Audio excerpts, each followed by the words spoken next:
So tonight we are going to know the Ballon d'Or winner, and these are my five top Ballon d'Or standings. Obviously, whatever you call them.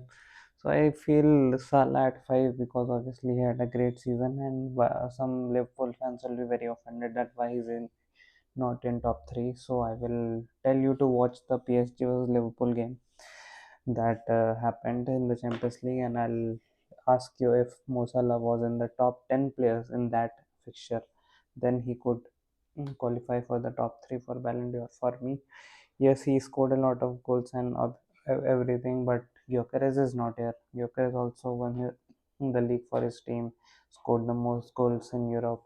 So it's not all about stats. It's not all about you winning your league. The performances in Champions League also matters, and I think performance-wise, Mo Salah was not to the level of the other four. Kvaratskhelia transformed PSG, absolutely came in January and transformed their season. They were lying in 18th or 19th in the Champions League table.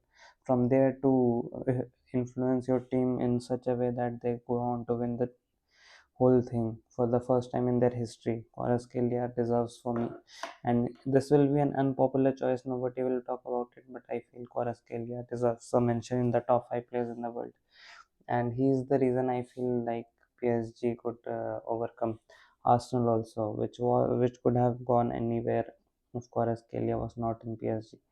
So these are the things because of which Kvaratskhelia is above Salah in the top five, which many people might not have. Rafinha, obviously, so many goals and so many talismanic moments. That goal against Inter Milan, that goal against Benfica, I think, and so many others. He's just scored and scored and scored, and he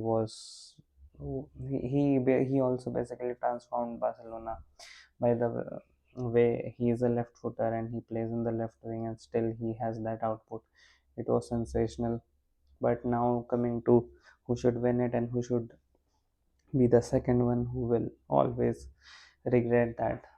Thierry Henry can relate that never winning the Ballon d'Or, and one of these players is never going to win the Ballon d'Or, and it is obviously for me, in my opinion, it is Ousmane Dembele, who does not deserve to win the Ballon d'Or this season because yes, obviously he won the treble and everything, but is it all about trophies? Is it all about simply that oh he won all the trophies, he won the Champions League, so he deserves a Ballon d'Or? Or Ballon d'Or was specifically made for the best player in the world? Now, best player in the world is, it's not like oh give it to Messi every season. It is the player who genuinely you think was the best player in the world in that season, performed the best, and who like everyone was actually scared of facing. Now Dembele obviously was very influential in PSG's win. Obviously he scored a goal against Arsenal, he scored against Aston Villa, he scored against Liverpool, and all were crucial goals. But I feel like, and he scored at Anfield and he scored at Emirates Stadium also. So obviously that is why he's in the top two players in the world.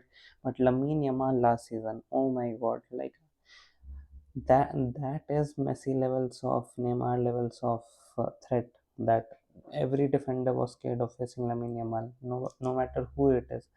And these goals he scored against Inter Milan, the way he was influencing the game.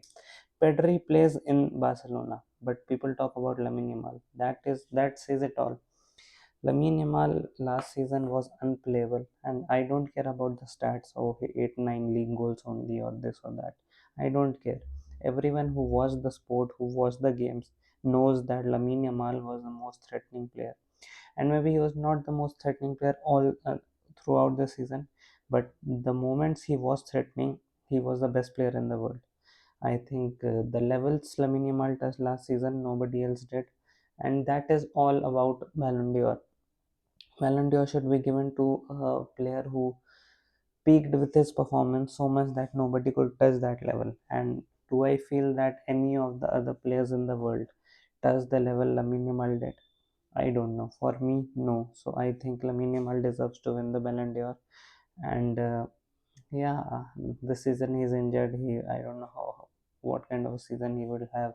He's 17, 18. Like given the age, given the level of performances, given the season he had. And it's not like he did not win trophies, he won all the trophies also except Champions League.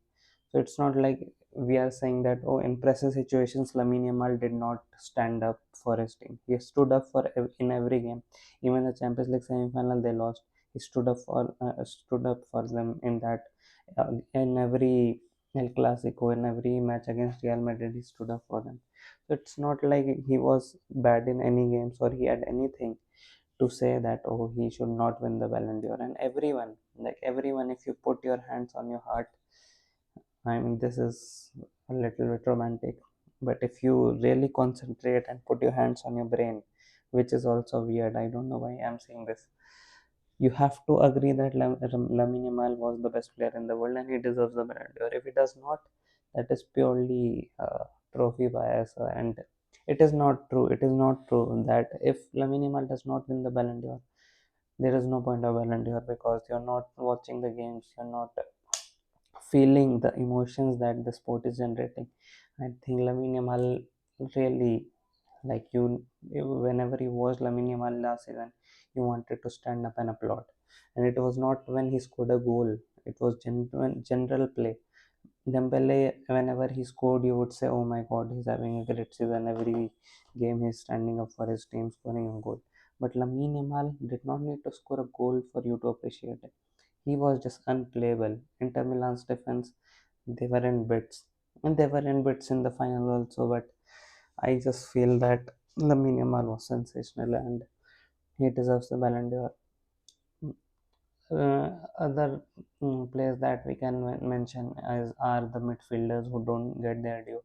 Pedri, obviously, a lot of Barcelona fans will tell you that he's their best player, and I get it. I get it. The midfielders that dictate the play, dictate the whole game. Those are really special. And similar in the similar mold, Vitinha also. For that matter, even Johan Neves, Fabian Ruiz less so, but Vitinha and Pedri, these two players deserve a mention, and they will probably be the sixth, seventh. You would, I personally, I'll put Pedri here. I'll put Pedri here. I'll put Vitinha here,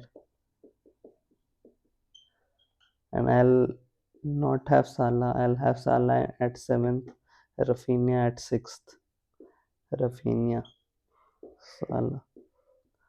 That would be my honest standings because I genuinely love these midfielders who control the game, and the things Vitinha does and the things Pedri did last season. That was also great to watch as a football fan. So yeah, this is my overall thoughts about the Ballon d'Or. You can also tell me who you like, who you want. Do you agree with me? Do you want Salah in top three? Do you want Dembele to win the Ballon d'Or, or do you want Salah to win the Ballon d'Or if you are a delusional Liverpool fan? So all these discussions you can have, and yeah, tell me.